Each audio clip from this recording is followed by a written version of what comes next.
పూజ చేసుకున్న రోజు కలశాన్ని ఎట్టి పరిస్థితుల్లో కదపకూడదు. శుక్రవారం ఉదయం మనం లక్ష్మీ వ్రతం చేసుకుంటాం కాబట్టి ఈరోజు మనం లక్ష్మీదేవిని బయటికి పంపరాదు. శనివారం ఉదయం సమయంలో పూజ చేసిన తర్వాత ఆవు పెరుగుతో చేసిన పెరుగన్నాన్ని నైవేద్యంగా అమ్మవారికి నివేదన చేసి హారతి ఇవ్వాలి. దీపారాధన కొండెక్కిన తర్వాత మాత్రమే పీఠాన్ని కదపాలి.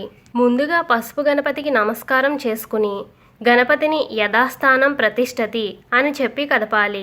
ఆ తర్వాత అమ్మవారి కలశాన్ని 3 సార్లు కదపాలి. ఇలా కదిపిన తర్వాత కలశపు చెంబులో ఉన్న నీళ్లను ఇల్లంతా చల్లండి. మీ మీద, ఇంట్లో వాళ్ళ మీద కూడా చల్లాలి. మిగిలిన నీటిని ఒక పచ్చని చెట్టు మొదట్లో పొయ్యండి. కలశంపై పెట్టిన కొబ్బరికాయను స్వీట్గా తయారు చేసుకోవచ్చు. అంతేకాని పచ్చడి, కూర కానీ అస్సలు చేసుకోకూడదు. లేకపోతే ఇంటి గుమ్మానికైనా కట్టుకోవచ్చు. పసుపు గణపతిని ఏం చేయాలంటే ముత్తైదువులు ఆ పసుపు ముద్దను వారి మంగళసూత్రానికి మరియు ముఖానికి రాసుకోవాలి.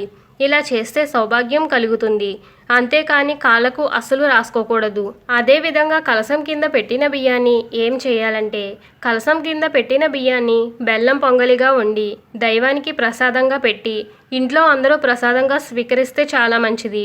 ఇక పూజలో ఉపయోగించిన పూలను ప్రవహించే నీటిలో వేయాలి. లేకపోతే మీకు పొలాలు ఉంటే పొలంలో ఆ పూలను చల్లితే చాలా మంచిది. కలశం చెంబులో వేసిన నాణేన్ని ఎవరికీ ఇవ్వకూడదు. దానిని మన బీరువాలో కానీ పూజ గదిలో కానీ ఉంచాలి.